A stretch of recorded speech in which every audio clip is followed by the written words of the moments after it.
ಈ ಮಳೆಗಾಲಕ್ಕೆ ಈ ಥರ ಒಂದು ಬೋಂಡ ಮಾಡ್ಕೊಂಡು ತಿನ್ನೋದು ಬಹಳ ಚೆನ್ನಾಗಿರುತ್ತೆ. ಅದು ತುಂಬ ಗರಿ ಗರಿಯಾಗಿರುವಂಥ ಬೋಂಡ ತಿಂದರೆ ಇನ್ನೂ ಮಸ್ತಾಗಿರುತ್ತೆ.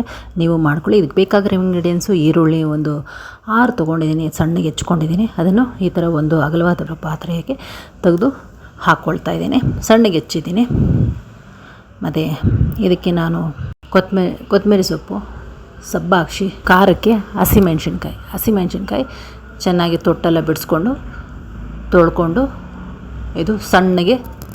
ಇದನ್ನು ಸಣ್ಣಗೆ ಹೆಚ್ಕೋಬೇಕು. ಆಗಿದೆ.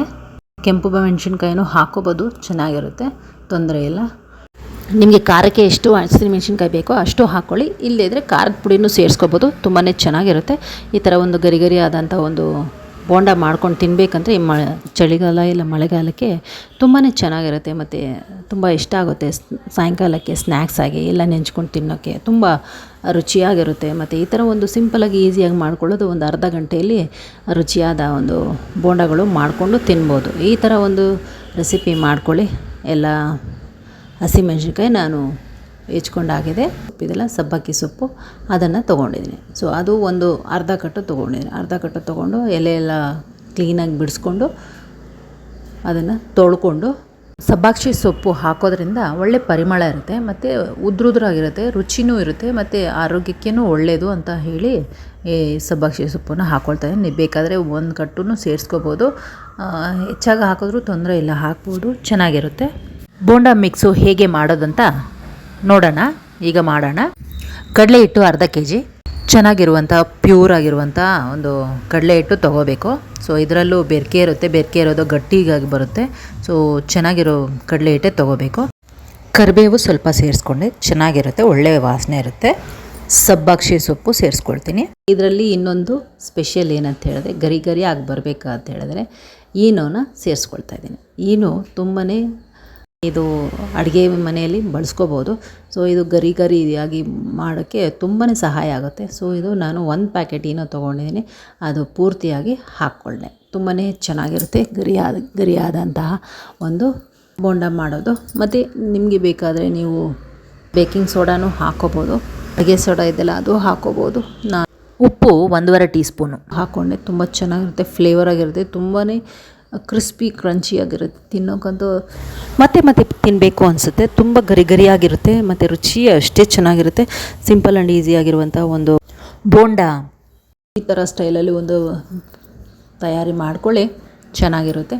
ಸೊ ಈಗ ನಾನು ಕಡಲೆ ಹಿಟ್ಟು ನೀರನ್ನು ಹಾಕ್ಕೊಂಡು ಚೆನ್ನಾಗಿ ಬೆರೆಸ್ಕೊಳ್ತಾ ಇದ್ದೀನಿ. ನೋಡಿ, ಗಂಟಿಲ್ದಂಗೆ ಬೆರೆಸ್ಕೊಂಡಿದ್ದೀನಿ. ನೋಡಿ, ಇಷ್ಟು ಆದರೆ ಸಾಕು. ಇದು ಕೈಯಲ್ಲಿ ತೆಗೆದು ಹಾಕಿದ್ರೆ ಕೆಳಗಡೆ ಬೀಳಬೇಕು, ಆ ಥರ ಹದಕ್ಕೆ ಬಂದಿದೆ. ಈಗ ನಾನು ಇದಕ್ಕೆ ಖಾರದ ಪುಡಿನೂ ಸೇರಿಸ್ಕೊಳ್ತಾ ಇದ್ದೀನಿ. ಖಾರದ ಪುಡಿ ಸೇರಿಸ್ಕೊಂಡು ಚೆನ್ನಾಗಿ ಕಲಿಸ್ಕೊಳ್ತೀನಿ. ಅದೇ ಒಳ್ಳೆ ಮಿಕ್ಸ್ ಆಗಿದೆ, ಗಂಟಿಲ್ಲ. ಸೊ ಗಂಟಿಲ್ಲದೆ ಇರೋಂಗಿದೆ ಅಂದರೆ ನಾವು ಕೈಯಲ್ಲಿ ಚೆನ್ನಾಗಿ ಕಲಿಸ್ಕೊಂಡ್ರೆ ಗಂಟು ಬರಲ್ಲ. ಸೊ ಅದರಿಂದ ಎಲ್ಲರೂ ಮಾಡೋರು ಕೈಯಲ್ಲಿ ಕಲಿಸ್ಕೊಳ್ಳಿ, ಗಂಟಿಲ್ದಂಗೆ ಮಿಕ್ಸ್ ಆಗುತ್ತೆ. ಮತ್ತು ಈರುಳ್ಳಿ ಎಲ್ಲ ಇದೆಯಲ್ಲ, ಸೊ ಗಂಟು ಅಷ್ಟು ಸಾಮಾನ್ಯವಾಗಿ ನಿಲ್ಲಲ್ಲ, ಬೇಗ ಆಗುತ್ತೆ. ಮಿಕ್ಸ್ ಆಗಿದೆ. ಇದನ್ನು ನಾದ್ಕೊಳ್ಳಿಕ್ಕೆ ಒಂದು ಅರ್ಧ ಗಂಟೆ ಇಟ್ಕೋಬೇಕು. ಸೊ ಅರ್ಧ ಗಂಟೆಯಲ್ಲೇ ಎಲ್ಲ ಮಿಕ್ಸು ಮಾಡ್ಕೋಬೋದು. ಸೊ ಆರಾಮಾಗಿ ಬೇಗ ಆಗುತ್ತೆ. ಇಷ್ಟು ನೀರಾಗಿರಬೇಕು. ನೋಡಿ, ಕಲಿಸ್ಕೊಳ್ತಾ ಇದ್ದೀವಿ. ಕೈಯಲ್ಲಿ ತೆಗೆದ್ರೆ ಕೆಳಗಡೆ ಬೀಳಬೇಕು, ಅಷ್ಟು ನೀರಾಗಿದ್ದರೆ ಸಾಕು. ಸೊ ನಿಲ್ಲಬೇಕು ಉಂಡೆ. ಬಾಣಲೆ ತೊಗೊಂಡಿದ್ದೀನಿ. ಬಾಣಲೆನ ಬಿಸಿ ಮಾಡಿಕೊಂಡು ಒಂದು ಅರ್ಧ kgಯಷ್ಟು ಎಣ್ಣೆ ಹಾಕ್ಕೊಳ್ತಾ ಇದ್ದೀನಿ. ಬಿಸಿ ಮಾಡ್ಕೊಳ್ಳೋಣ. ಬಿಸಿ ಆಗಲಿ.